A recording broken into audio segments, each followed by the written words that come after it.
tema di oggi è singolarmente affascinante e quindi non voglio rovinarlo annoiandovi con troppe osservazioni. Dico solo questo: storicamente lungo tutta la traiettoria degli anni '80 il focus del dibattito è stato intorno alla cosiddetta flessibilità in entrata. È un tema questo che può dirsi oggi conclusivamente superato. Le riforme che sono incominciate nella seconda metà degli anni '90 con il pacchetto Treu e che sono state portate a razionale compimento con la legge Biagi 2001, 2002, 2003, sostanzialmente danno al nostro Paese uno standard di qualità più che europea per quel che concerne la flessibilità in entrata. Al centro del dibattito oggi stanno altri due temi: la flessibilità durante e la flessibilità in uscita. Sulla flessibilità in uscita sapete in particolare esservi un filone europeo che sta generando pressioni sempre più insistenti, alle quali stiamo cercando di dare una risposta coerente con la tradizione italiana dell'intermediazione nella sussidiarietà delle associazioni sindacali e delle rappresentanze sindacali attraverso l'intervento governato su questa delicata materia contenuto nell'articolo 8 del decreto legge 138, ma il tema vero è la flessibilità durante. Cioè oggi si sta assistendo ad un colossale processo di riposizionamento competitivo della manifattura italiana e dei servizi migliori collegati alla manifattura, per cui stiamo salendo lungo la scala internazionale a presidiare i segmenti più ricchi, più intensi, più qualificati delle produzioni internazionali e dei mercati internazionali ad alto tasso di sviluppo. Per fare questo il nuovo centro è il prodotto e il prodotto è generato da sistemi integrati di intelligenza, esperienza, competenza che si chiamano risorse umane. Risorse umane che valorizzano la propria vocazione internazionale, la propria propulsione all'innovazione attraverso modelli comunitari di organizzazione. Il caso Fiat lo dice con nitidezza: si fanno colossali investimenti, si recuperano siti destinati alla chiusura, si fa crescere l'occupazione in cambio di una partecipazione coerente al progetto del prodotto e che si realizza da parte delle maestranze una collaborazione più intensa e dedicata attraverso nuovi sistemi di orari, nuovi sistemi di flessibilità, nuovi strumenti per più alti e più qualificati e appropriati utilizzi degli impianti. In questa prospettiva allora torna di moda non già il posto fisso, ma in qualche misura il posto stabile, che sono due cose profondamente diverse. Basti pensare ad un recente intervento di grande respiro, quello realizzato alla fine di luglio con la riforma dell'apprendistato, una riforma che il nostro Paese aspettava dal 1955, che è finalmente giusta e che prevede il contratto di apprendistato come contratto a tempo indeterminato, nutrito di un qualificato intervento alla educazione professionale e che consente relazioni stabili con un progetto di impresa. Stabile e fisso in qualche modo sono in esplicita contraddizione logica e persino sentimentale. Posto fisso evoca qualcosa di burocratico, posto fisso evoca qualcosa di difensivo, posto stabile invece è qualcosa di economicamente proiettato in una prospettiva dinamica ed assume in sé la valenza dell'accettazione condivisa di una sfida competitiva, di un progetto competitivo fondato sulla cooperazione, come ama dire qualche volta Maurizio Sacconi, persino sulla complicità tra datore di lavoro e i suoi collaboratori. Queste sono le prospettive che si vanno disegnando, le sfide di un modello organizzativo di tipo comunitario, di un modello organizzativo fortemente flessibile, fondato su competenze, le competenze fondate sui saperi, i saperi articolati nella tradizione e articolati nei territori che quelle tradizioni esprimono. Ancora una volta e conclusivamente è la tradizione il motore della modernizzazione. Credo che i nostri splendidi giornalisti sapranno stimolare Maurizio Sacconi, che non invidio peraltro, perché sarà molto televisiva questa postura, ma mi sembra anche, come dire, dal punto di vista ergonomico, da vecchio direttore dell'INAIL, come dire, manderei gli ispettori, no, Celio. Quindi sono sicuro che la conversazione di oggi sarà straordinariamente interessante. Ancora grazie Claudio, ancora grazie a voi tutti. La parola al secolo XIX. Io sono una giunta.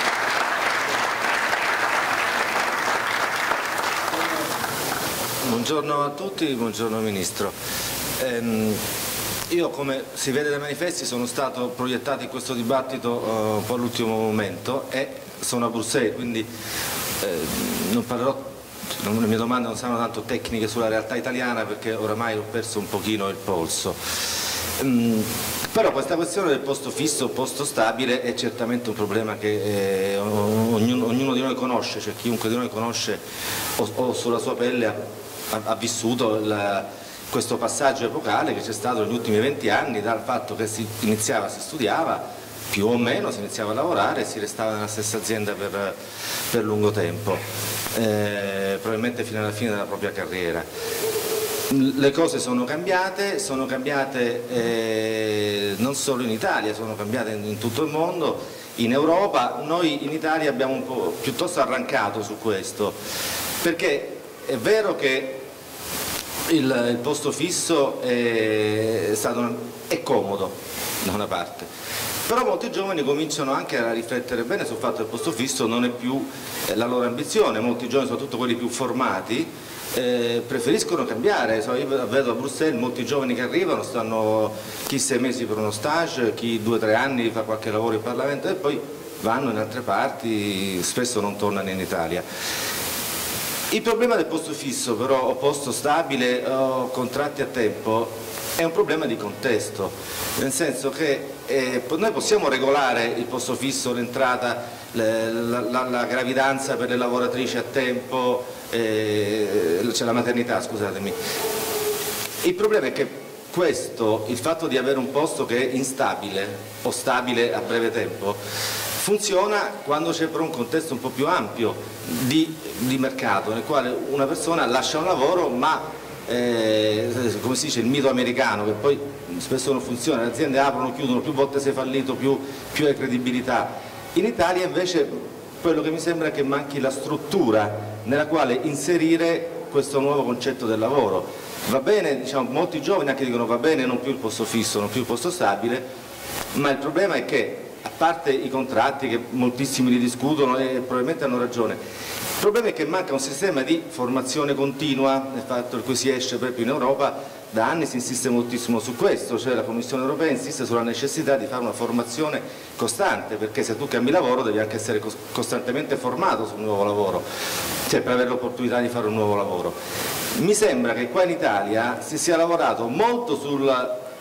di fatto, uso un termine che molti usano, sul precarizzare il lavoro, e questo è oggettivo anche che quando abbiamo una quantità di giovani disoccupata così alta, però si è lavorato poco sul contesto economico nel quale inserire questo tipo di riforma, che certamente è una riforma che, come tutte le cose che tendono a cambiare, a crescere, potrebbe essere molto positiva, ma se io finisco un posto di lavoro e dopo non sono in grado o non ho un mercato del lavoro che mi aiuta ad entrare in un nuovo posto, mi trovo in difficoltà. Quindi volevo capire cosa state pensando per il contesto del posto fisso. Ecco. Buongiorno a tutti, io vorrei innanzitutto spendere una parola di ringraziamento per coloro che hanno promosso questa iniziativa e che nel corso di questi anni l'hanno già consolidata. La conosco direttamente per la prima volta, ma indirettamente tramite Maurizio Castro da tempo, e vedo in questa iniziativa una potenzialità ancora maggiore, legata cioè alla possibilità che venga imitata diffusamente attraverso anche gli strumenti della rete, quindi della connessione che molte iniziative come questa potrebbero stabilire, con non solo lo scopo di stimolare periodici momenti di riflessione, ma se mi è consentito anche di sollecitare in modo particolare la riappropriazione compiuta delle nostre città, dei nostri spazi, quali spesso sono depositati dalla nostra storia, da parte delle nostre comunità. È molto emblematico questo luogo. Mi vergogno a dire che io, che sono figlio della sinistra Piave, che ho attraversato questa strada per così tanto tempo da bambino, perché non c'era oltretutto l'alternativa di altra viabilità, e però non sono mai entrato, ho guardato sempre con interesse a quel ponticello, a questa piccola centrale di autoproduzione ma scopro, e me ne vergogno, per la prima volta l'interno di uno spazio così straordinario, il cui recupero, mi riferisco a questo come a tantissimi altri spazi, può costituire una delle caratteristiche fondamentali della stagione che viviamo e che ancor più vivremo, perché noi non possiamo non partire nelle nostre considerazioni, anche con riferimento al futuro del lavoro, dalla rivoluzione epocale nella quale siamo immersi e della quale dobbiamo essere fino in fondo consapevoli, perché, e lo dico innanzitutto per i decisori, ma è doverosa l'attenzione da parte di tutti, se sbagliamo le premesse poi evidentemente sbagliamo poi anche i comportamenti successivi. Cioè noi viviamo il tempo del dopo debito, è finita un'epoca che è stata fortemente segnata nel bene e nel male, per molti anni, decenni anche nel bene, dall'uso smodato del debito nel mondo industrializzato. Il mondo, cioè quel terzo dell'umanità che ha vissuto benissimo, grazie anche all'esclusione dalla storia dei 2/3 dell'umanità, ha utilizzato smodatamente lo strumento del debito. Ci sono società che hanno usato smodatamente il debito privato, sono in particolare le società anglosassoni, ci sono società come la nostra che hanno usato smodatamente il debito pubblico, ci sono società che hanno usato anche smodatamente sia il debito pubblico che il debito privato. E quel tempo è irreversibilmente finito, con traumi che conseguono. Sono i traumi legati ai prodotti finanziari che sono stati espressione del debito privato. Pensate alla crisi dei prodotti finanziari, espressione di mutui generosi nei confronti di case sopravvalutate o di beni immobili sopravvalutati, ma almeno quei prodotti alle spalle avevano dei beni. Pensate ai prodotti finanziari che sono invece espressione delle cosiddette carte di credito americane, che in realtà sono state carte di debito smodatamente impiegato, e i titoli che le rappresentano ovviamente non hanno alle loro spalle nemmeno quelle case sopravvalutate. E in questo tempo che ho chiamato del dopo debito, da un lato vivremo altro che comodamente, vivremo come decisori ancor più scomodamente, ma come persone tutte, chi più chi meno, con modalità che dovranno essere caratterizzate da quanta più equità possibile, e non sempre possibile. Saranno necessarie quindi scomodamente riforme nel senso del cambiamento, quanto più graduale, ma non sempre nemmeno possibile nella sua eccessiva gradualità. E i cambiamenti devono consentirci di raggiungere nuove e migliori condizioni di sicurezza, che non sono impossibili, sono a nostra portata. Certo, è davvero difficile il tempo della transizione. Il tempo della transizione significa il venir meno di tante consuetudini, di tante abitudini, il venir meno di piccoli oltre che grandi privilegi, perché i grandi privilegi può essere più semplice anche farle venire meno, ma i piccoli e diffusi, che sono come tali difficili da estirpare, perché riguardano condizioni anche minime delle persone, sollecitano decisioni ancora più complesse. Lo stesso riuso di questi ambienti è parte del cambio di paradigma. Questi spazi lasciati vuoti, sono il simbolo di un tempo dell'opulenza che pensava di potersi permettere l'abbandono di risorse che invece dobbiamo tutti con molta intelligenza saper reimpiegare. In questo contesto il tema del lavoro, che riguarda tutti i paesi di tradizionale industrializzazione che si sono dotati di sistemi regolatori a loro volta molto complessi, il tema del lavoro deve essere affrontato sapendo di non poter,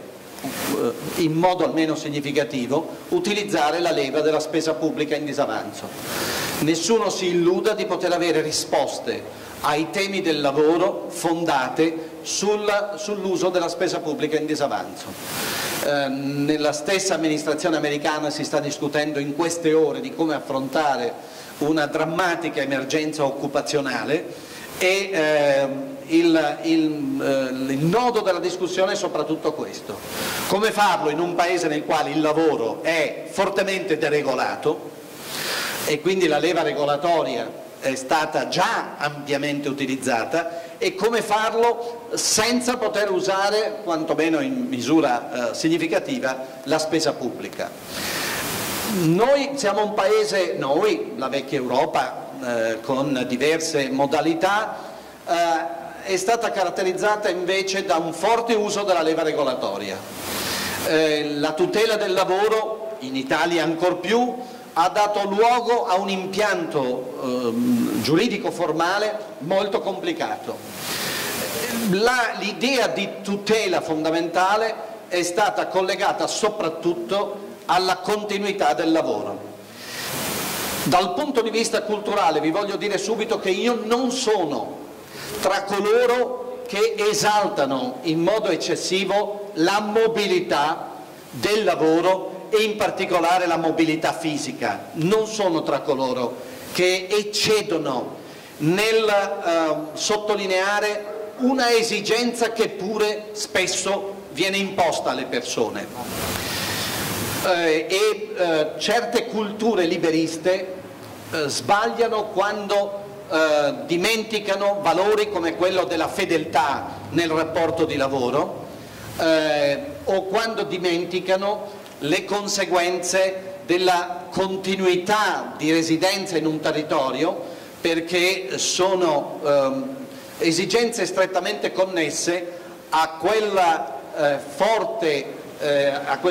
caratterizzazione della società italiana nel senso del suo ancoraggio all'istituto familiare. Più che altri paesi stessi europei, noi abbiamo nell'istituto familiare una cellula fondamentale non solo per la continuità della società, ma anche per la sua coesione sociale e anche per la sua vitalità economica.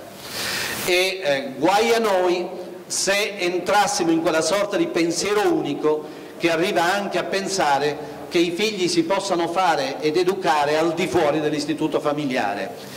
In questi anni noi siamo riusciti, l'Italia, per merito dell'Italia, siamo riusciti, per merito cioè della società italiana, siamo riusciti ad attraversare anche prove straordinariamente difficili dal punto di vista della coesione sociale attraverso l'istituto familiare. Questo non significa sottovalutare le esigenze di mobilità che sono talora imposte dal fatto che un posto di lavoro si consuma, o che sono imposte dalla stessa aspirazione legittima della persona, come diceva il buon giornalista che mi sollecitava, dalla ricerca di crescita professionale, di legittima crescita professionale. Quali sono i diritti fondamentali nel lavoro oggi? Io credo che siano riconducibili a tre i diritti universali, e sono il diritto fondamentale alla salute e alla sicurezza nel lavoro, basico, primario, elementare, non sempre garantito, il diritto a una giusta remunerazione del lavoro, il diritto all'accesso alla conoscenza, il diritto all'accesso continuo all'apprendimento pratico e all'apprendimento teorico. Questi tre diritti apparentemente sembrano ovvi e scontati, ma nemmeno il primo, come ho detto, è così ovvio e scontato. E in ogni caso questi tre diritti non sono più classificabili nel modo tradizionale della nostra regolazione del lavoro, cioè in termini semplicemente formali sostenuti da sanzioni. Non bastano le sanzioni, certo occorrono le sanzioni, anche e soprattutto per garantire la salute e la sicurezza nel lavoro attraverso anche adempimenti che devono essere realizzati dalle imprese. Ma non basta neanche in quel caso la sanzione, occorrono per molti aspetti strumenti promozionali, occorrono cioè strumenti che favoriscano comportamenti che la legge in sé non obbliga, ma che se realizzati fanno ancor più veri quei diritti. Questo vale a maggior ragione se si parla del diritto alla giusta remunerazione. Che cos'è la giusta remunerazione? Non è soltanto la remunerazione minima essenziale per vivere, per mantenere se stessi e la propria famiglia, ma è anche quella remunerazione che corrisponde allo specifico apporto che io do al risultato dell'impresa, che io o come persona o come gruppo di persone, come gruppo di lavoratori diamo al risultato dell'impresa. Una remunerazione quindi che deve essere fatta di una componente omogenea, ma è di una seconda componente sempre più importante, differenziale. E infine il diritto all'apprendimento, e non a caso, chiedo scusa ma non mi sovviene il nome, il dottor Robustelli ci diceva quanto importante è la formazione continua, perché il diritto all'accesso all'apprendimento è il più moderno diritto alla sicurezza. Proprio la cultura europea, quella che è stata declinata con il processo di Lisbona, con i primi atti che hanno sollecitato un percorso comune per fare dell'Europa una grande area competitiva,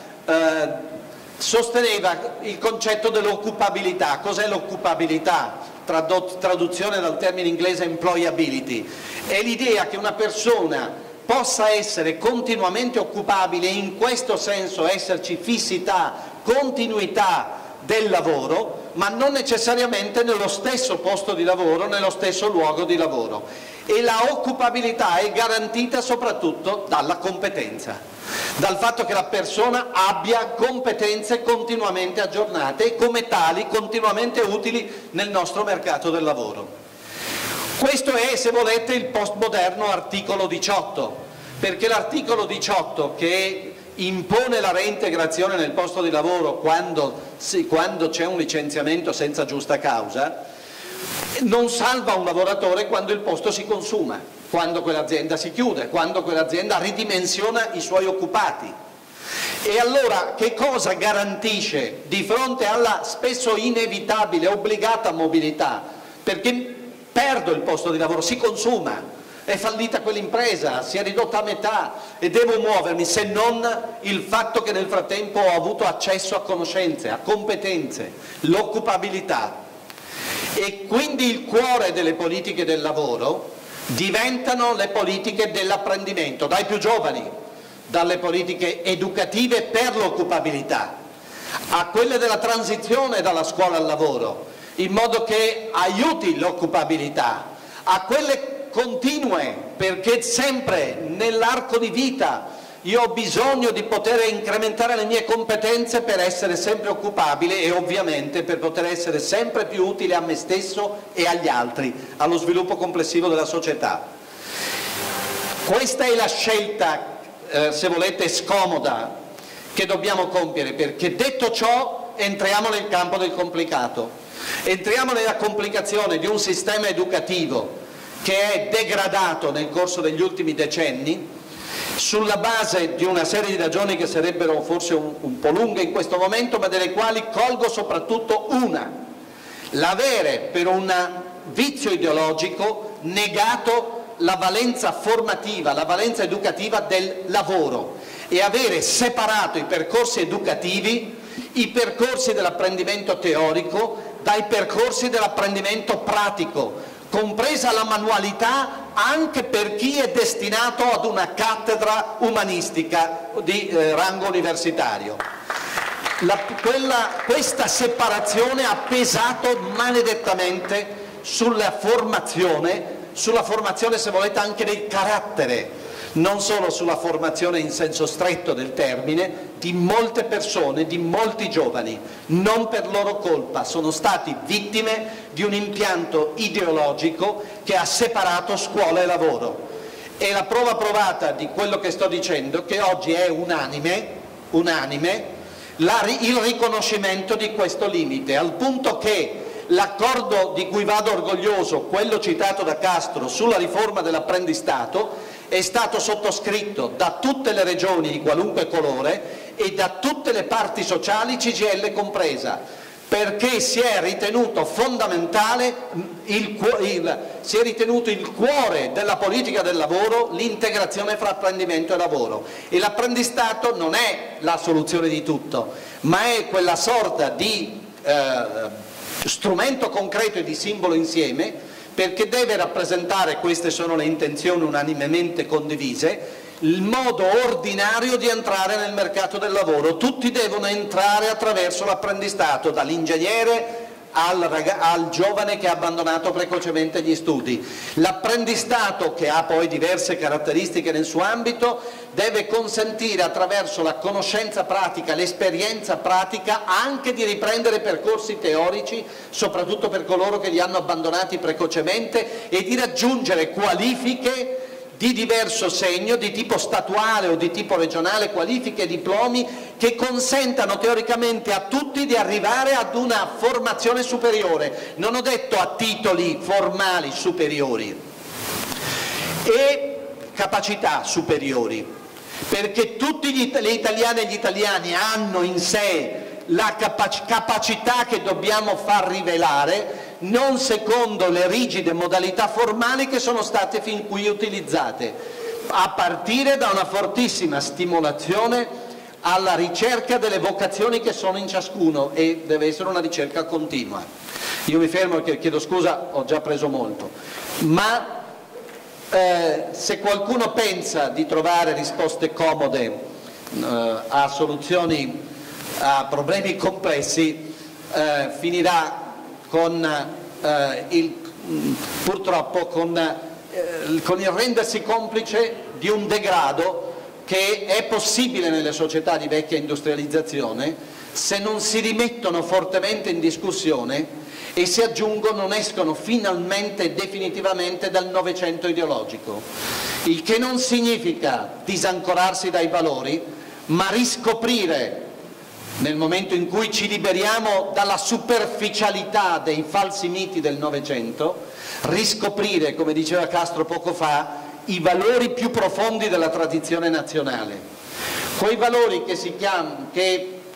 hanno il cuore nella persona, ma non nella persona come un'entità isolata, la persona in quanto votata a relazionarsi con gli altri. La prima proiezione relazionale è la famiglia, ma le tante altre proiezioni relazionali costituiscono le tante forme comunitarie che caratterizzano l'eccezione italiana ancor più di altre società europee, e tra queste, mi piacerebbe poi parlarne, sono le stesse relazioni industriali, sono le stesse organizzazioni sociali, sindacali, che nel momento in cui si mettono in gioco e escono dal Novecento, come hanno fatto alcune organizzazioni molto lodevolmente. Mi dispiace che non sia potuto esserci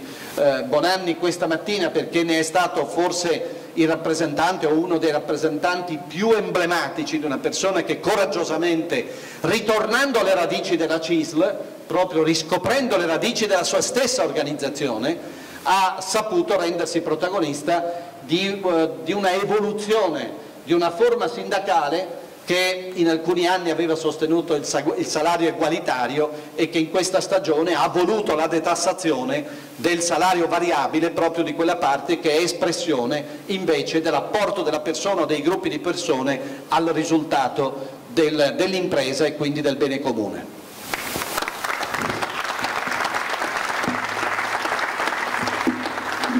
Vorrei dare il benvenuto al dottor Sbalchiero, che è il presidente regionale di Confartigianato, che farà poi le conclusioni di questo incontro. Prima di dare la parola a Khaled Fadallam, che tutti conoscete, è stato professore di sociologia, un sociologo, poi spieghi, del mondo musulmano, è stato parlamentare nella scorsa legislatura del PD, è editorialista prima di Repubblica, ora da un paio d'anni al Sole 24 Ore. Sì, può sembrare un po' strano, io non sono né un economista né un specialista dell'economia del lavoro, però sono problematiche che mi interessano ovviamente, anche perché ho fatto anche il parlamentare, continuo a fare politica in modo indiretto, però mi interessano ovviamente le questioni del lavoro, perché essendo docente universitario io ho dei ragazzi che hanno fra i 20 e i 23 anni nella mia ora, che si pongono ovviamente la problematica del loro futuro. il Ministro ha ragione parlando di rivoluzione attuale, però aggiungerei, io cito spesso Alexis de Tocqueville nel suo bellissimo libro L'Ancien Régime e la Rivoluzione, dove descrive la sua situazione di essere culturalmente e sociologicamente parlando fra due situazioni, cioè non c'è più l'Ancien Régime ma non c'è nemmeno ancora la rivoluzione, come dicono i francesi siamo nell'entre-deux. Allora immagino che sia estremamente difficile, a prescindere dalle colorazioni ideologiche, essere ministro, ecco, degli affari sociali o lavorare politicamente su queste tematiche in un periodo di enorme, di grave turbolenze. Dico questo perché in realtà la questione del lavoro era un po' la questione centrale, un po' delle dinamiche di civiltà sul quale si è strutturato l'Occidente praticamente dalla rivoluzione francese in poi. Qua c'è il mio chiudo. Io ero a New York proprio il 14 settembre nel 2008, perché il giorno dopo avevo una conferenza presso le Nazioni Unite. Il 14 settembre è il famoso giorno nel quale la banca Lehman Brothers andò in fallimento, e quel giorno ebbe la netta sensazione che in realtà non si trattava soltanto, in modo intuitivo ovviamente era soltanto una percezione, di una crisi economica punto e basta, ma che era qualcosa di molto più grande e anche tragico, ecco, di una crisi economica come quello che l'Occidente ha conosciuto nel 29, che in realtà era una crisi di civiltà. E la difficoltà credo che sta lì, perché dietro la questione e la problematica del lavoro non c'è soltanto il rapporto, ecco, fra lavoro e mercato, ma c'è in un certo senso l'immagine di un'intera civiltà che dall'Ottocento si è costruita, si è definita politicamente e culturalmente su un sistema di strutturazione che faceva fra lavoro e invenzione dello Stato moderno i due paradigmi sul quale si è strutturato questa società. Il problema oggi è che il concetto di lavoro stesso sta cambiando totalmente e anche la nozione di Stato sta cambiando ovunque, e a mio avviso andremo sempre di più verso la riduzione, una specie di minimum, ecco, di ciò che è la funzione classica dello Stato come l'abbiamo conosciuto. E il concetto di lavoro cambierà totalmente, sta cambiando totalmente, non soltanto attraverso in un certo senso la questione del lavoro come posto fisso, eccetera, di una continuità storica, sociologica che abbiamo in parte conosciuto noi e che soprattutto hanno conosciuto i nostri genitori e anche i nostri nonni, cioè liceo, università, lavoro e pensionamento. Questo ciclo, questa tridimensionalità, ecco, di questa sequenza storica individuale sta in un certo senso morendo a piccolo fuoco e subentra qualcosa di tumultuoso, di turbolente, perché questo ciclo conosce oggi dei segmenti di intuizione che fanno sì che al posto del lavoro noi parliamo di precarietà. Però il problema è che la precarietà non può essere soltanto la definizione di un nuovo sistema di esistenza, va dato dei contenuti a questa nozione di precarietà. E dunque mi sembra evidente che una delle grandi questioni che si porrà nel futuro è che tipo di formazione, anche che tipo di cittadinanza lo Stato, ovunque sia, sarà capace di dare. E dunque entra in gioco direttamente e indirettamente la grande questione della scuola e dell'università. Cioè come in un certo senso scuola e università possono coniugarsi con una realtà che è cambiata e che cambierà totalmente. Una realtà che sembra, dal punto di vista della sua complessità, sempre legata a una complessità maggiore, sia sul piano scientifico, ma anche a livello, anche direi, semplicemente sociologico, cioè il fatto che andremo sempre di più verso degli stati, delle società che se ne dice saranno sempre più di tipo multiculturale, implicherà delle formazioni nuove nell'ambito della governance di una società che è sempre più eterogenea. Ed ecco che certamente lì nell'ambito anche di nuovi cicli di formazione, ecco, il lavoro può innescare in un certo senso un nuovo principio di rinascita, cioè noi parliamo di mediator, ma penso che avremo sempre più bisogno in un certo senso all'interno di società che saranno sempre più in tensione crescente proprio a causa della questione della diversità, di mediatori, di nuove forme di assistenza che aiuteranno in un certo senso la società a trovare degli equilibri, delle forme di governanza che sono tuttora oggi inedite. Cambia anche il concetto di lavoro, anche a mio avviso legato all'idea di valore, cioè c'è tutto un dibattito oggi a livello di alcuni economisti come Amartya Sen e anche altri economisti tedeschi e americani sulla nozione di prodotto interno lordo, cioè sul guadagno, cioè il lavoro come valore, cioè come valore anche mercantile, ecco, è plausibile oggi. Dico questo perché non tanto lontano da qui a Padova c'è un gruppo di economisti che la sta lavorando sulla nozione di economia della felicità. Che cos'è la felicità? Andiamo verso una società sempre più, soprattutto in Europa, di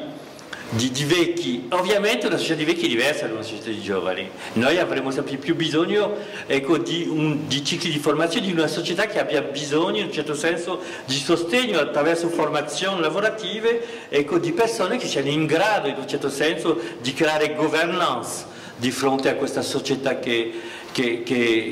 invecchia. E qualche anno fa, proprio alla metà degli anni 90, ecco, due ingegneri francesi dell'École Polytechnique, Roustin e Bastonnier, fecero uscire un libro dal titolo L'economia contro la società, l'economia contro la società, dove già intorno al 94-95 constatavano che per la prima volta della storia dell'Occidente la crescita economica non si traduceva in crescita occupazionale. Penso che questo sia che bisogna assolutamente separare il nodo fra crescita economica e crescita occupazionale. Il problema è di dare contenuto a questo vuoto che si sta creando. E credo che la crisi di civiltà sta proprio lì, ecco, nel cambiamento con il quale domani le società europee e occidentali dovranno definire e costruire delle modalità inedite di strutturazione, ecco, di come vivere insieme. È vero, l'Italia è un po' un'eccezione, nel senso che paradossalmente in una società tradizionale moderna il nucleo della famiglia, che ha innescato anche dei processi nella vita associativa, nel volontariato, eccetera, ha fatto in un certo senso contropeso alla crisi occupazionale. È un paradosso che probabilmente oggi sono le società tradizionali che riescono a reggere molto meglio e quel vuoto che si è innescato all'interno di società che non sono più moderne ma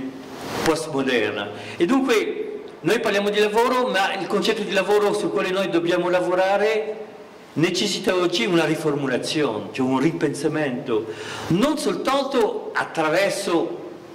nuove tecniche giuridiche, nuove invenzioni giuridiche, ma attraverso un nuovo pensiero sulla nozione stessa di lavoro. Però la vedo difficile perché lei, Ministro, che come membro del governo sai meglio di me che forse una delle caratteristiche dell'Italia, se dal lato positivo ci sono degli ammortizzatori sociali che funzionano, che in altri paesi non funzionano, ecco, l'Italia è forse uno dei paesi più difficili, ma più difficile da riformare. E io lo vedo. È evidente che c'è una simmetria oggi fra il mondo che cambia e il sistema universitario, nonostante la riforma che dovrebbe entrare in atto nei prossimi mesi o nei prossimi anni. Lì c'è bisogno di un coraggio, veramente di una presa di coscienza collettiva in grado, in un certo senso, di cambiare l'apparato, ecco, che fa sì che ci sono dei blocchi, e io lavorando per 2 anni alla Commissione Affari Costituzionali mi sono accorto dei blocchi che impediscono veramente a questo Paese, a questa società di cambiare e da mettersi in gioco di fronte a un mondo che è già cambiato totalmente. Io condivido davvero, penso di poter dire tutte le considerazioni che hai svolto e colgo in modo specifico anche la preoccupazione per quella che è stata chiamata la jobless recovery, cioè la possibilità di una ripresa, anche di una crescita economica senza lavoro. Perché se prima ho parlato del tempo del dopo debito, della fine dell'uso smodato del debito quale leva dello sviluppo economico e sociale, non ho voluto con ciò sottovalutare la rivoluzione tecnologica, che è spesso la causa nel breve periodo del consumo di molti posti di lavoro, della razionalizzazione di molti posti di lavoro. In provincia di Treviso è stato inventato un sistema che consente di organizzare su scala globale, attraverso un social network, campagne pubblicitarie, che ha la potenza che è stato già impiegato, è una cosa già importante questo sistema. Questo sistema, cioè, se una grande compagnia vuole fare una campagna pubblicitaria, chiede sulla rete a coloro che sono dentro questo grande social network se vi vogliono partecipare. Immaginate quale creatività mondiale si può scatenare con un premio in palio, ovviamente, per colui che verrà scelto. Grandi vantaggi per quell'impresa che vuole realizzare quella campagna pubblicitaria, la gara di idee è straordinaria, vi partecipano moltitudini e grandi economie. Poi potrà usare anche la società, l'agenzia di pubblicità, per sviluppare quell'intuizione. Ma che cosa ha prodotto questa meravigliosa novità? Ha prodotto in parte la destrutturazione di un pezzo dell'economia, di un segmento di economia terziaria. Ho preso un esempio di punta, in realtà si potrebbero prendere esempi purtroppo più diffusi di quello che ho citato.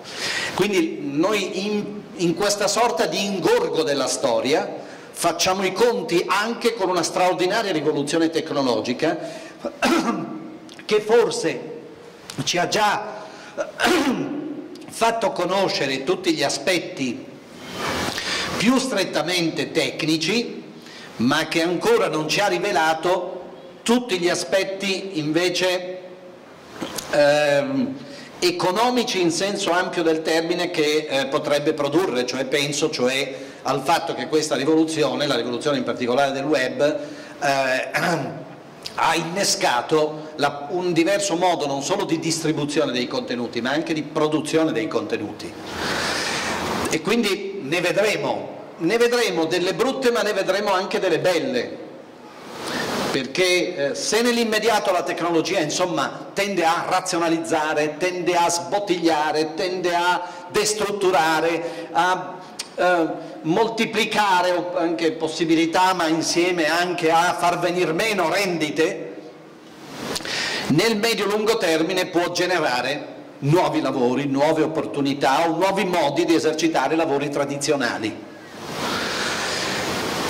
Come governare la transizione? Questo è un punto delicatissimo che poi tocca molto a chi in questo momento fa il ministro. E uno strumento principe della transizione, lo hai citato, l'ammortizzatore sociale. Noi abbiamo impiegato moltissimo, noi e i tedeschi in Europa, e forse potrei dire nel mondo, più di tutti, i tedeschi lo chiamano Kurzarbeit, cioè lavoro corto, hanno come noi integrato il tempo di non lavoro con un reddito. Lo abbiamo fatto per quasi tutti sulla base di un principio assicurativo: devi avere lavorato per poterci accedere, perché è un principio di responsabilità e perché anche quando dovessimo realizzare riforme ulteriori di questo sistema dobbiamo sempre partire non da un'idea di salario garantito comunque, ma da un'idea di sostegno a coloro che responsabilmente si comportano, e invece offrendo ai più giovani che cercano il primo lavoro non un reddito, non un pesce, ma una canna per pescare, tante opportunità di incremento delle proprie competenze. E se possibile quel contratto di apprendistato di cui prima dicevo, che è stato, come ho detto, riformato per renderlo meno burocratico e molto più teso al risultato che è utile alla persona ed è utile all'impresa di fare mestieri. La transizione quindi si gestisce certamente con strumenti anche eccezionali di protezione del reddito, come li abbiamo utilizzati in questo tempo, ma deve già contenere in sé le soluzioni anche del lungo periodo, che appunto sono quelle, da un lato, di investire sulle competenze delle persone, anche sulle competenze dei più adulti, non rinunciando mai all'idea che ci possa essere un momento nel quale si smette di apprendere, ci si arrende, e dall'altro lato rendendo il nostro mercato del lavoro più trasparente e tale da poter consentire meglio l'incontro tra la domanda e l'offerta di lavoro. Sono i premi Nobel del recenti che ci hanno indicato oltretutto queste strade, sono 3 persone che contemporaneamente sono state insignite del Nobel dell'economia, tutti e 3 economisti del lavoro, e tutti e 3 hanno detto soprattutto queste cose. Noi abbiamo dato vita a un portale che si chiama Click Lavoro, è un portale che non abbiamo molto promosso perché vogliamo che vada a regime anche con una serie di servizi che contiene. È prima di tutto un motore di ricerca, entra in tutti i siti autorizzati, deve essere, questo è un po' più complicato, anche alimentato dai centri per l'impiego che in Italia non hanno una buona, purtroppo, credibilità, e meno ancora dove servirebbero ancora di più, cioè nel Mezzogiorno, e che però allo stesso tempo, e quindi è un motore di ricerca, entra dappertutto e senza andare a cercare per siti diversi hai un modo unico di accedere a tutte le opportunità di lavoro che sulla rete variamente si sono manifestate, e allo stesso tempo hai modo di far conoscere le tue competenze, di offrirti sulla rete. Ma abbiamo anche liberalizzato il collocamento chiedendo minimi requisiti, cioè l'iscrizione ad un albo, e soprattutto abbiamo chiesto che il collocamento, anzi una funzione più complessa di orientamento di collocamento, venga istituita in tutte le scuole secondarie che si concludono con un titolo spendibile sul mercato del lavoro, e in tutte le università. Le università sono un po' partite, molto faticosamente, molto timidamente. Se i professori stessero un po' più dentro le mura aiuterebbero un po' di più anche a garantire non solo l'ora di lezione e non solo un accompagnamento nei percorsi educativi, ma anche in quel rapporto col mercato del lavoro che è un aspetto non secondario del progetto educativo della persona, e di cui l'ufficio di placement che abbiamo sostenuto in tutte le università anche finanziariamente è uno strumento fondamentale. Quindi nella transizione usare la leva certo del sostegno al reddito, ma insieme anche dell'accompagnamento al lavoro e insieme anche dell'apprendimento funzionale a esigenze anche immediate di transizione ad un altro lavoro. Quale governance, per usare termine tanto in voga, quale modo di far svolgere bene queste funzioni e di creare la tensione anche rispetto al risultato per queste funzioni. Io ho suggerito anche nel nostro territorio, che potrebbe essere per questi aspetti pilota, che si formino in ciascuna provincia organismi bilaterali tra le organizzazioni dei lavoratori e degli imprenditori. Qui c'è stato già un buon accordo a Treviso. Questo accordo però si dovrebbe tradurre in un modo permanente di lavorare insieme, fare insieme uno strumento privato delle organizzazioni dei lavoratori e degli imprenditori con cui insieme gestiscono il mercato del lavoro. Lo possono gestire loro, non esclusivamente ma largamente, meglio di qualunque soggetto pubblico. Le parti sociali hanno l'interesse a convergere intorno al valore delle persone, sia in termini di incontro fra la domanda e l'offerta, sia in termini di formazione che serva non a fare la felicità dei formatori, ma a fare l'occupabilità di quelli che devono essere formati. E la battuta non è casuale, perché purtroppo troppo spesso le attività di apprendimento sono state tarate più sui formatori che su quelli da formare, e in modo tale da far funzionare anche bene le forme di sostegno al reddito che richiedono responsabilità nella persona. Ci sono state situazioni, non fatemi fare nomi perché toccherei cose davvero vicine, ci sono state situazioni in cui un lavoratore beneficiario di una cassa integrazione ha rifiutato un lavoro dello stesso tipo, della stessa tipologia identica a 150 metri, credo. Dovrei prendere forse la mappa di questo comune per sapere esattamente quanti metri. Non hanno potuto fare perché la proposta è stata fatta in modo informale, se fosse stata fatta presso un centro per l'impiego non l'avrebbero potuto fare, perché avrebbero perso il sussidio, perché c'è questa regola. Il sussidio ce l'hai, ma nella misura in cui sei disponibile ad accettare un altro lavoro. Io non voglio criticare questi lavoratori, perché parliamo di persone che sono in difficoltà e che hanno, come dire, diritto, se volete, dal loro punto di vista anche a qualche calcolo opportunistico. È però un limite delle istituzioni non essere in grado di far valere questa regola, quella per cui se c'è un'opportunità delle istituzioni e delle forze sociali e di quegli organismi bilaterali, per cui se c'è un'opportunità e tu stai ricevendo un sussidio, la devi cogliere, anche se non è esattamente ciò che speri di avere, non è il posto di lavoro che vorresti, non è del tutto uguale a quello che lasci, anche se ti comporta qualche scomodità in più, ma noi dobbiamo far funzionare questa circolazione ancor più doverosa nel momento in cui le opportunità di lavoro non sono come quelle di un tempo, sono di meno. Ecco, vedete, la governance è un aspetto fondamentale, ma non ho parlato solo di quella pubblica, in sussidiarietà anche di quella che le funzioni pubbliche possono riconoscere agli stessi attori sociali. Io sono convinto che la Marca Trevigiana può essere, da questo punto di vista, un'area pilota, ci sono le condizioni e credo che le parti si stiano avvicinando anche alla soluzione che ho prospettato.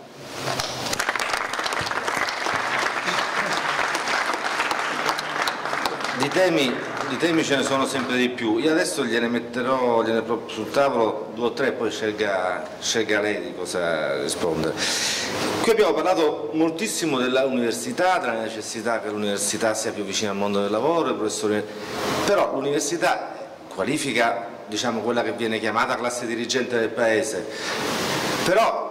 non è il paese, nel senso che la maggior parte degli italiani non vanno all'università e si formano a un altro livello di studi, inferiore a quello dell'università. Cioè, l'università tra l'altro si stanno svuotando, si riempiono quelle migliori, come il Politecnico di Torino per esempio quest'anno ha avuto un boom di iscrizioni, mentre altre università... sono riempite altre facoltà che magari si riempissero i Politecnici. Beh, anni fa si riempì Scienze della Comunicazione, che poi ha prodotto tonnellate di disoccupati, una delle facoltà più inutili e sciocche come idea. Però appunto sento parlare troppo poco probabilmente delle scuole superiori. Lei ha fatto un accenno per esempio a questa iniziativa di collegare le scuole che danno un titolo di studio, di collegarle più direttamente al mondo del lavoro. Perché parlando di lavoro in sé e non di teoria più generale, è vero l'università deve formare, ma forma una parte del paese che poi sarà la classe dirigente, quella che ha alcune responsabilità. Però il lavoro, le persone cercano innanzitutto il lavoro, cercano innanzitutto di avere un proprio spazio nella società, il lavoro dà tanto, oltre allo stipendio che, diciamo, permette di comprarsi il pane. Lei diceva che la famiglia è centrale, su questo possiamo essere d'accordo, con sfumature diverse, però finora la famiglia è servita anche come ammortizzatore. Un ammortizzatore che funziona sempre meno perché purtroppo il risparmio sta finendo, cioè molti della mia generazione hanno potuto approfittare dei genitori che gli hanno comprato la casa o gli hanno dato una parte di reddito per comprare la casa, una parte del capitale per comprare la casa. Ora questi soldi non ci sono più, io non potrò dare a mio figlio dei soldi per comprarsi una casa come hanno fatto i miei genitori con me. Quindi diciamo le cose che è vero, però lasceremo mia moglie ed io insieme abbiamo comprato una casa che è un quarto di quella dove abitavano i miei genitori. per cui che era di mio padre da solo, qualche cosa lasceremo, ma io faccio parte della categoria dei fortunati, faccio un mestiere ancora ben pagato, per la mia età, perché i miei colleghi che hanno 30-35 anni sono in una situazione completamente diversa. Quindi andando nello specifico abbiamo questo problema degli istituti tecnici che spesso formano, qui credo siamo una zona particolarmente fortunata, ma in linea generale formano poco o formano male e spesso non formano più quello che serve, ti insegnano mestieri che probabilmente servono meno. In Italia anni fa c'era l'idea di fare le autostrade del mare, quindi forse gli istituti nautici potevano servire, ora le autostrade del mare non si fanno più, i porti ce ne stanno sempre meno, non so quanto si navighi, queste sono domande, non sono opinioni, questo non sto affermando. E poi questo legame famiglia-lavoro, questo appoggio familiare spesso si trasforma però in un alimentare anche il lavoro nero, il lavoro mal pagato. Forse bisogna un po' separare il lavoro dalla famiglia, cioè il giovane che lavora dovrebbe essere riconosciuto come lavoratore senza più contare che c'ha la famiglia che lo ospita o che gli dà una parte del reddito di cui gode e così via. Sto scendendo un po' più in basso rispetto ai discorsi che avete fatto voi due, però ho provato a mettermi nei panni di un impiegato di banca di Treviso che ha 3 figli a cui dare lavoro. Lavoro e famiglia costituiscono un rapporto che, con particolare con riferimento ai giovani, richiede una certa evoluzione comportamentale. La famiglia, dicevamo, è stata protettiva, lo è stata qualche volta anche in forma distratta e ingannevole. Cioè quando la famiglia ha incoraggiato la permanenza nel suo seno di un giovane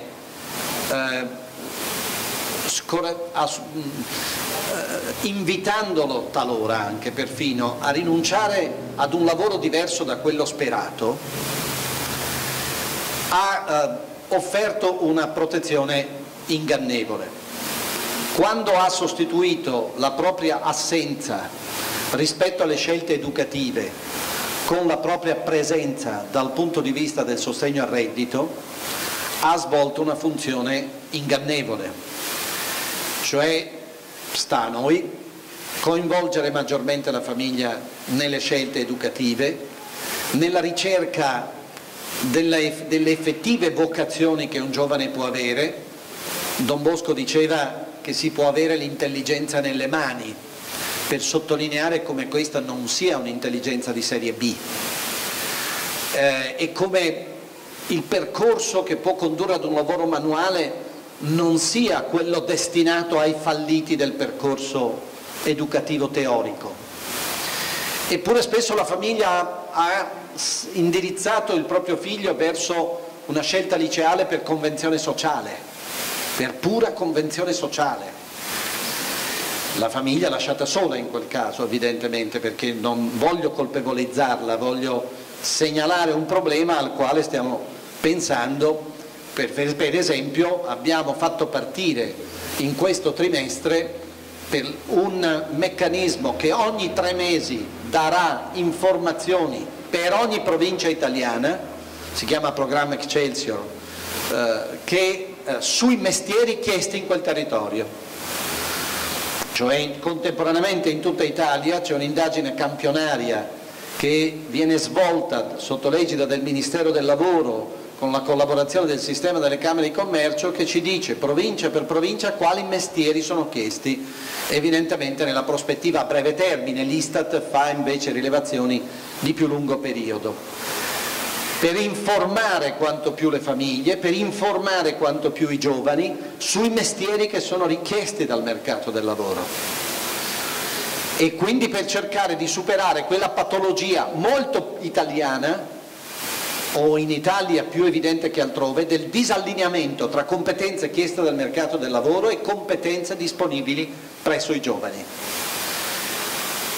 La famiglia va sostenuta anche quindi culturalmente rispetto poi non solo alla scelta educativa ma anche alla scelta lavorativa. Io appartengo ad una generazione nella quale fortunatamente il primo lavoro era accettato anche se molto lontano dalle proprie aspirazioni, e viene da chi ha avuto la fortuna di avere una prima occupazione anche in giovanissima età, pur diversissima da quella a cui aspirava, viene ricordato con molto affetto, perché è il lavoro che ti ha consentito poi di realizzare le tue aspirazioni e ti ha formato e ti ha consentito di misurarti con un risultato, con un rapporto gerarchico, di cominciare ad apprezzare il bene e il male, di vivere esperienze dell'attesa che sono diverse da quelle della fiducia, dell'attesa di ogni cosa, di vivere esperienze della libertà, della responsabilità, vivere esperienze che partecipano dell'educazione morale di una persona. Non sto andando fuori, sto dentro, perché se noi pensiamo di eludere questo ambito, poi finisce che non sosteniamo i giovani nella doverosa responsabilità di accettare qualunque lavoro, perché migliore del non lavoro, purché regolare, purché caratterizzato dai fondamentali presidi di un rapporto di lavoro, perché poi quel lavoro così lontano dalle tue aspettative, dalle tue aspirazioni, dal tuo percorso di studi, forse ti consente di realizzare le tue legittimissime aspirazioni. La formazione, l'educazione e la formazione. In questi anni il lavoro della Gelmini in modo particolare, ma già prima della Moratti, è stato dedicato a disboscare la offerta educativa e formativa che era stata incredibilmente frammentata e a rivalutare all'interno di essa l'istruzione tecnica e l'istruzione professionale, la formazione tecnica e la formazione professionale. Non dimentichiamo mai una cosa: oggi gli ordinamenti scolastici e formativi non hanno più il primato dell'apprendimento, perché sono entrate in gioco fonti di apprendimento formale infinite. Basti pensare ai vari strumenti di accesso alla rete. Qual è il primato che deve riconquistarsi la scuola devono conquistarsi la scuola e la formazione? Il primato critico-riflessivo. Cioè devono, di fronte a molte fonti di apprendimento, non solo quelle formali degli ordinamenti scolastici, ma anche quelle informali, devono conquistarsi il primato critico-riflessivo, cioè io ti metto in condizione di apprendere l'apprendimento, non so, di discernere e giudicare l'apprendimento che può venire da tante fonti. Questa è la sfida della rivoluzione che deve investire il sistema educativo e che è in corso e che richiede anche una sua minore dispersione in tanti ordinamenti, dispersione in tanti percorsi, troppi percorsi, dispersione anche fisica. Io sono per cancellare tante sedi universitarie,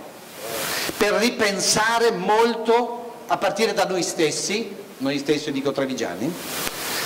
Noi abbiamo bisogno di concentrare i luoghi dell'apprendimento formale, sapendo che già abbiamo a che fare con infiniti luoghi dell'apprendimento informale. E non significa con questo fare delle cattedrali, significa fare dei luoghi aperti, ma ordinatamente aperti e ordinatamente capaci di produrre quel difficile primato dell'apprendimento critico-riflessivo.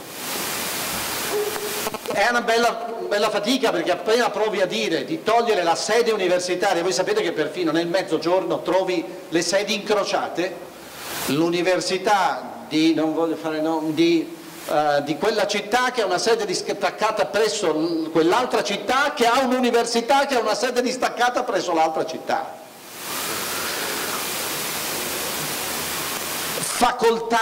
Facoltà disseminate, corsi di laurea costruiti evidentemente sugli educatori, non costruiti sulle esigenze del mercato del lavoro.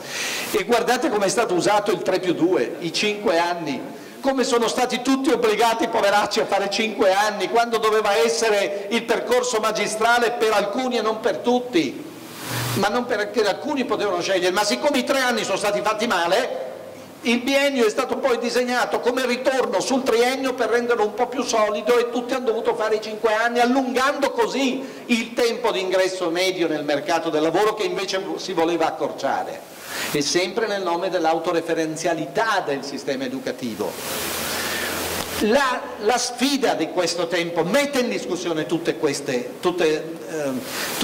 aspetti e deve portare attenzione sul risultato. E per questo anche il discorso della Gelmini sulla valutazione, che ha dato luogo, apriti cielo, al rifiuto sistemico della disponibilità a essere valutati, ma non essere valutati come singoli. La Gelmini ha detto no, partiamo come complesso degli operatori di un istituto, ma nemmeno anche questa idea di valutazione trova resistenza, mentre invece abbiamo bisogno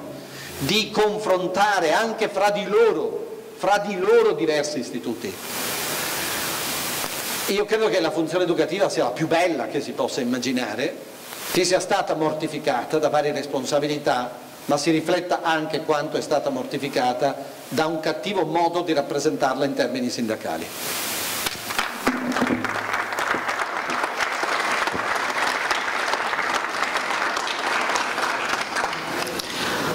Sì, purtroppo è vero quello che ha detto il Ministro. Io insegno all'Università di Trieste a Scienze Politiche,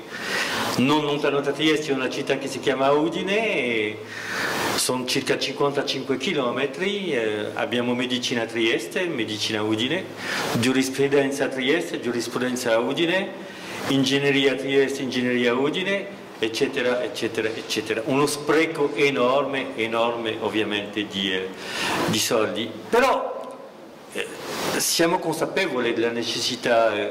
di cambiare il paese e di riformarlo, però bisogna darci i mezzi per la riforma. È lì che tocchiamo in un certo senso il nodo gordiano della questione italiana. Questo è comunque un paese dove per spostare un bicchiere da qua a là ci vuole accendere un fuoco miracoloso, ecco. Perciò noi abbiamo un problema enorme, non soltanto di strumenti giuridici, ma soprattutto credo che la questione è piuttosto culturale che politica, della presa di coscienza della necessità di trovare da qualche parte il coraggio per riformare il paese. Questo significa anche la riforma delle istituzioni, perché guardate, le istituzioni, io l'ho sempre detto e lo ripeto, come quando ero alla Commissione Affari Costituzionali, cioè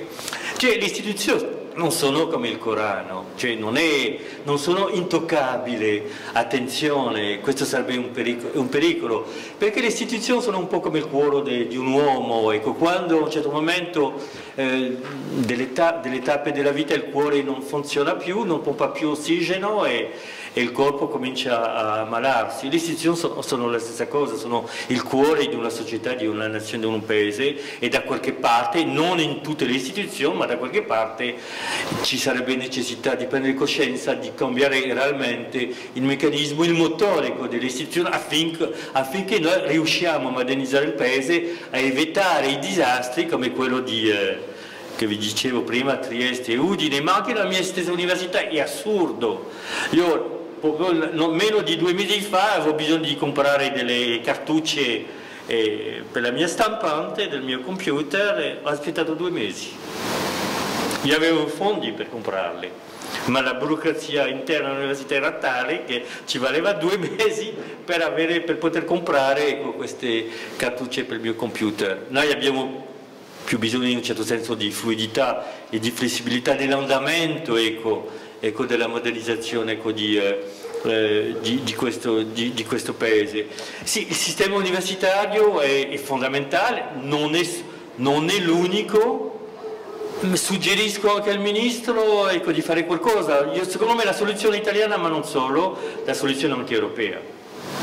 Immagino che sarebbe necessario un piano europeo dell'apprendi, non mi piace la parola, delle nuove forme di apprendistato, ecco, nella società europea, cioè la questione anche europea, anche perché i ragazzi di oggi che hanno dai 20 a 30 anni sono già abituati comunque a una maggiore fluidità transfrontaliera, ecco, attraverso Erasmus, Socrate, eccetera, hanno già avuto contatti e esperienza a livello europeo. Io credo che bisognerebbe tradurre questo sul piano, ecco, delle nuove forme di apprendistato, con delle forme in un certo senso di sinergia e di cambiamento, perché ci sono dei luoghi di eccellenza nelle formazioni di apprendistato in Italia che potrebbero essere anche esportate, penso nel campo ad esempio della gastronomia, del turismo, ma anche del restauro, eccetera. Io conosco ad esempio una scuola di architettura di Venezia che è andato a lavorare ad esempio in un villaggio del Marocco a restaurare un vecchio Riad, una grande villa aristocratica. Cioè, perciò noi abbiamo delle possibilità, però bisogna ovviamente dare corpo e forma e contenuto a tutto questo, e dunque perché non immaginare, ecco, gli assise generali, ecco, dell'apprendistato in Italia, poi farlo a livello europeo, perché metterebbe a confronto dell'esperienza, poi l'esportazione di esperienza e la definizione di nuovi strumenti in grado di rigenerare il nostro paese. L'ultima cosa è la questione giovanile, che è una grande questione, purtroppo è affrontata in modo molto retorico, ecco, a prescindere dalle posizioni politiche che siano di destra o di centrodestra o di centrosinistra. A 24 anni negli Stati Uniti, se uno è bravo in un settore e ha delle competenze notevoli, può accedere alla carriera dirigenziale. In Italia no, c'è una cintura protettiva, ecco. Lì su questo bisognerebbe definire nuovi strumenti. Non c'è un settore della società in cui in un certo senso essere giovane significa essere discriminato, è una discriminante essere giovane in Italia, e su questo bisogna assolutamente lottare su tutti i fronti, dall'università alla società in generale. Grazie. Per me sarebbe molto più comodo parlare della manovra, più comodo usare. Però faccio una battuta, Ministro. Faccio una battuta e mi pongo un interrogativo e lo pongo anche a voi. È corretto che le società di rating diano i voti ai governi o agli stati? Mi fermo qui, perché stiamo vedendo situazioni assurde, non possiamo più accettarle. Tornando invece al momento importante dell'incontro, io ho vissuto l'altra riforma con il Ministro Treu dell'apprendistato e l'abbiamo combattuto fino alla fine, poi il governo decide. Non siamo stati abili nel cambiarla, perché? Perché quella riforma andava verso quelle forme a cui faceva riferimento il Ministro, di dar lavoro a chi faceva formazione e non a chi doveva beneficiare della formazione.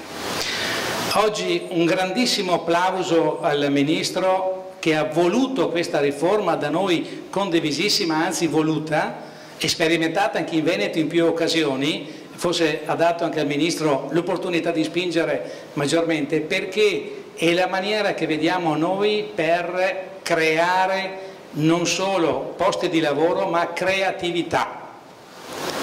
Siamo bravissimi in questo, non siamo nelle condizioni sempre di attuarla. Perché?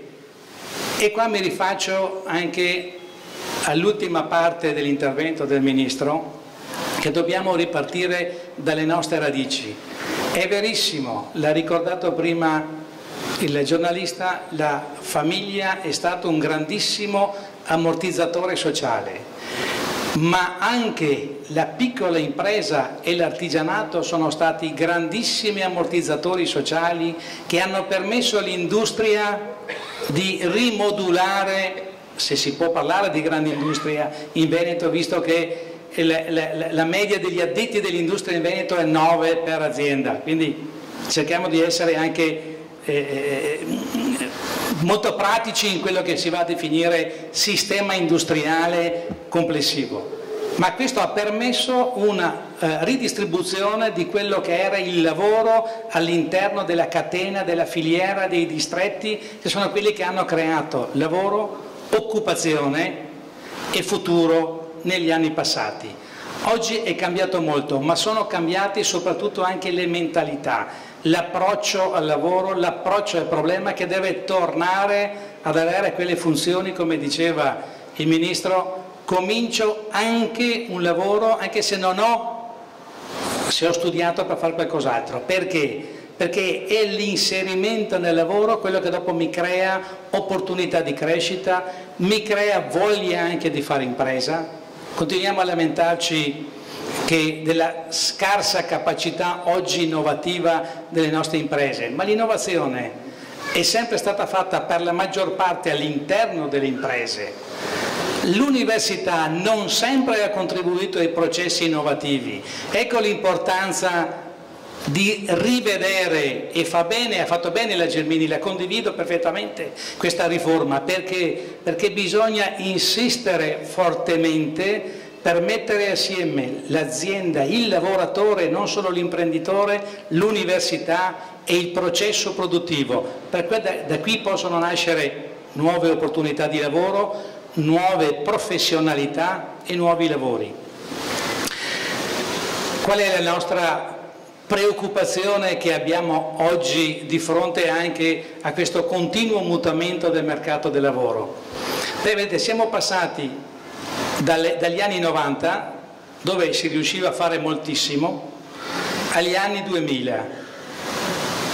Io ogni tanto uso un termine un po' particolare. Abbiamo avuto troppi imprenditori con il camper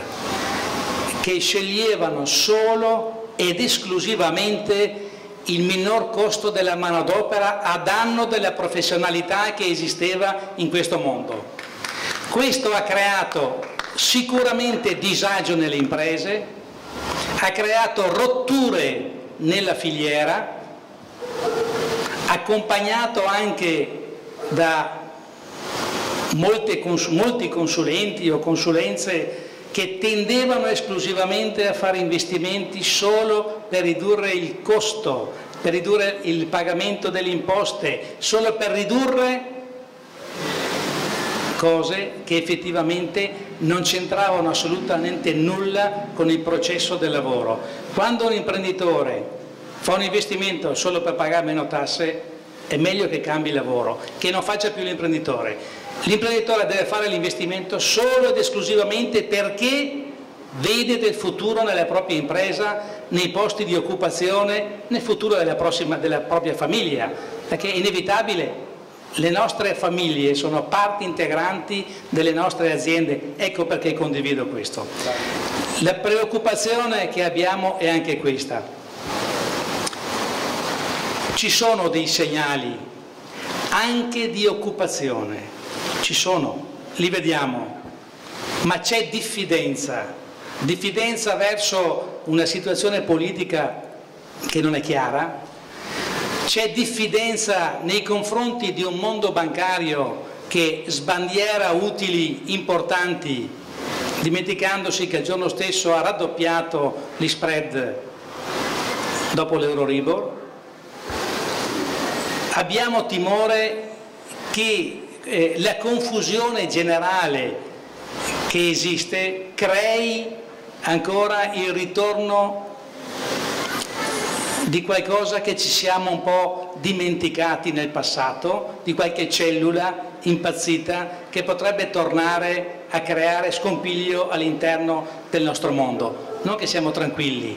ma per piacere sarebbe ancora peggio che cominciassero queste situazioni di disagio. E allora bene che il Ministro velocemente vada anche verso una riforma non solo del lavoro come sta facendo, ma anche del welfare, perché purtroppo, e l'abbiamo visto anche in questi ultimi 2 anni, Ministro, e lo ringrazio lui e ringrazio anche l'onorevole Castro, il nostro mondo, che non aveva grandi ammortizzatori sociali se non quelli nostri, interni, voluti dalla bilateralità, ma ha potuto usufruire e mantenere e salvare posti di lavoro anche per l'iniziativa forte voluta dal Ministro, ovviamente valorata dal Governo. Perché? Va detto anche un'altra cosa. Fatto 100 la richiesta di ricorso che abbiamo fatto a questa cassa integrazione in deroga, è verissimo che l'utilizzo che è stato fatto nel nostro mondo, e sto parlando di 200.000 lavoratori in Veneto, non di uno, perché il mondo dell'artigianato rappresenta 200.000 lavoratori, l'utilizzo è stato fatto del 30%. Ma se questo 30% non fosse stato messo a disposizione, oggi avremmo il 30% di disoccupati in più. Ecco la forza della politica, ecco la forza, e le imprese ovviamente che sarebbero diminuite sia nel valore sia nella capacità produttiva, ma già il fatto di 30.000 lavoratori in meno buttati sul mercato, quale mercato? Un mercato che non c'è, l'avrebbe detta lunga. Quindi l'invito mio nel concludere è questo, al Ministro di proseguire in questa azione forte, pur nei contrasti che ci possono essere, forte nella salvaguardia non solo del posto del lavoro, ma nella salvaguardia dell'impresa, perché è vero che l'impresa, l'abbiamo detto soprattutto in Veneto, ha 9 addetti per settore, per impresa, ma anche l'Italia il 92% ha meno di 10 dipendenti. Salvando l'impresa, che è l'insieme del capitale, ma di chi ci lavora attorno, probabilmente riusciamo a rilanciare anche un po' di questa economia. Ma soprattutto quello che deve tornare fortemente deve essere la fiducia nei confronti di chi ci sta davanti. Se manca questa, credo gli investimenti si ridurranno al minimo e avremo qualche preoccupazione in più. Ma siccome vediamo sempre il bicchiere mezzo pieno, siamo convinti che ce la faremo anche questa volta.